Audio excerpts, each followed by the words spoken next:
Hi friends, आज बात करेंगे बिंज ईटिंग डिसऑर्डर पे।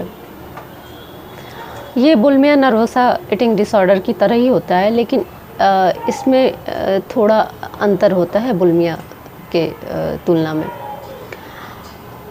बिंज ईटिंग डिसऑर्डर जेनेटिक भी होता है और कुछ मानसिक समस्याओं के कारण भी होता है, जैसे कि इमोशनली हम बहुत हर्ट हुए हों, टेंशन में हो, घबराहट में हो, नर्वस हो। ऐसी कंडीशन में हमारा दिमाग कहीं और है और हम उसको अवॉइड करने के लिए, उस टेंशन को, उस एंजाइटी को, उस चिंता को हटाने के लिए हम खाने का सहारा लेते हैं। और ऐसे कंडीशन में जो खाना है, बहुत सारा खाना, भूख ना लगे रहने के बावजूद भी जो व्यक्ति है, बिंज ईटिंग का पेशेंट है, बिंज ईटिंग डिसऑर्डर का, वो बहुत सारा खाना खा लेता है। और खाने की जो गति होती है, स्पीड होती है, सामान्य से बहुत तेज़ होती है, जैसे कि जल्दी ऐसे खा लेना सारा का सारा खाना। इस तरह से बिंज ईटिंग डिसऑर्डर का पेशेंट खाता है। और भूख ना भी लगी रहे तो बहुत सारा खाना खा लेता है और खाने के बाद तुरंत उसको गिल्टी फील होने लगता है। उसको ऐसा लगता है, अपराध बोध की भावना आ जाती है। उसको लगता है कि मैंने कैसे इतना खाना खा लिया, और अपने आप पे शर्म महसूस होती है उसको। और बहुत सारा खाना खाया होता है भूख ना लगे होने के बाद भी, तो कभी कभी उसको उल्टी आ जाती है। ये उल्टी उसको मुंह में उंगली डाल के या किसी दवा के सहारे नहीं करनी होती है, बल्कि वो स्वतः उसको उल्टी हो जाती है। जाहिर सी बात है, जब पेट अंदर से भरा रहेगा और ओवर ईटिंग पेशेंट करता है तो उसको उल्टियाँ खाने के बाद उल्टियाँ हो जाती हैं।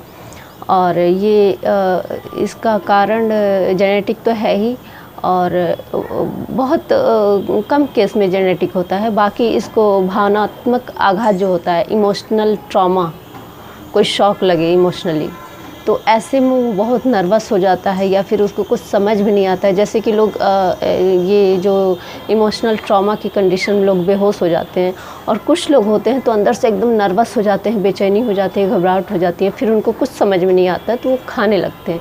इसलिए कभी कभी कहा जाता है कि जो डिप्रेशन के पेशेंट हैं उनमें ज़्यादातर पेशेंट तो ना खाने पीने की वजह से उनका वेट लॉस हो जाता है, लेकिन कुछ पेशेंट ऐसे होते हैं, 8-10% मान सकते हैं, ऐसे होते हैं जिनका वेट ओवर गेन वो वेट कर लेते हैं, ओवर वेट हो जाते हैं, क्योंकि उनमें यही प्रॉब्लम आ जाती है, बिंज ईटिंग डिसऑर्डर वाली प्रॉब्लम। वो जब भी नर्वस होते हैं, घबराते हैं, चिंता में रहते हैं, वो बिना भूख के बहुत सारा खाना खाते हैं।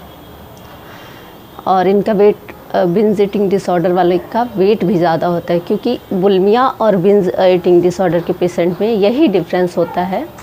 खाते तो दोनों बहुत सारा खाना है, ओवर ईटिंग करते हैं, लेकिन बुलिमिया वालों का वेट कभी कभी देखने में मीडियम होता है, कभी कभी ही ओवर वेट होता है। लेकिन बिंज ईटिंग डिसऑर्डर वालों का वेट ओवर वेट होता है, वो मोटे होते हैं, क्योंकि ये खाने के बाद स्वतः उल्टी हो गई तो हो गई। ये मुंह में उंगली डाल के या उल्टी करने वाली दवाएं या फिर लूज मोशन की दवाएं, ये सारी चीज़ों का प्रयोग नहीं करते हैं, इसलिए इनका वेट ज़्यादा रहता है। तो यही बेसिक डिफरेंस है बुलिमिया और बिंज ईटिंग डिसऑर्डर में। बिंज ईटिंग डिसऑर्डर वाले इमोशनली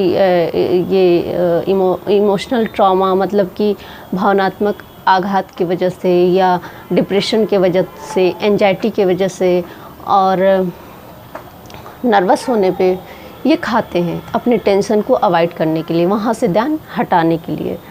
तो ऐसी कंडीशन में ये लोग खाते हैं। और ऐसे लोग को सलाह दी जाती है, काउंसलिंग में बताई जाती है कि योगा करना चाहिए, व्यायाम करना चाहिए, या फिर मसाज। थोड़ी देर बात कर रहे हैं, हेलो, थोड़ी देर बात कर रहे हैं। और इनकी जो थेरेपी है, ट्रीटमेंट है, उसमें कॉग्निटिव बिहेवियर थेरेपी चलता है।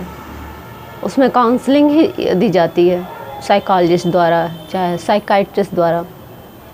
दवाएं कम दी जाती है, और दवाएं भी वही एंटी डिप्रेशन दवाएं, एंजाइटी कम करने के लिए। और प्रयास ये किया जाता है इनके ट्रीटमेंट में कि जो, देखिए, ये खाना इनका ईटिंग डिसऑर्डर है, ये इनके चिंता से जुड़ा होता है। तो प्रयास ये किया जाता है कि जो चिंता का कारण वो काउंसलिंग के द्वारा उसको दूर करके और जो मतलब होता है ना किसी चीज़ का जो मौलिक जो मूल कारण है उसको दूर करना, उसके बाद जो उससे संबंधित जो और समस्याएं वो खुद ही ख़त्म हो जाएंगी। तो ऐसे इसीलिए बिंज ईटिंग डिसऑर्डर के पेशेंट का जो मूल समस्या है, जो उनकी चिंताएं हैं, उसको ख़त्म किया जाता है।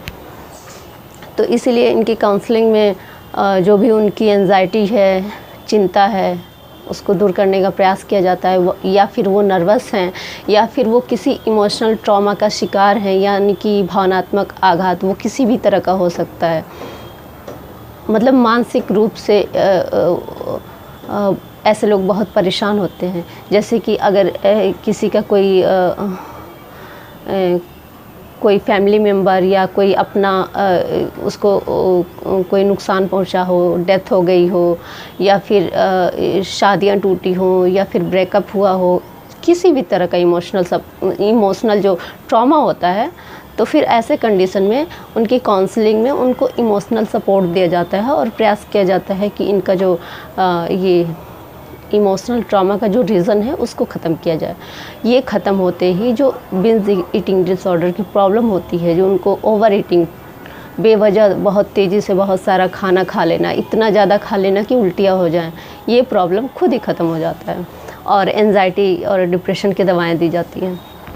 तो ये बिंज ईटिंग डिसऑर्डर होता है। अब अगले नेक्स्ट टॉपिक में मिलते हैं। बाय।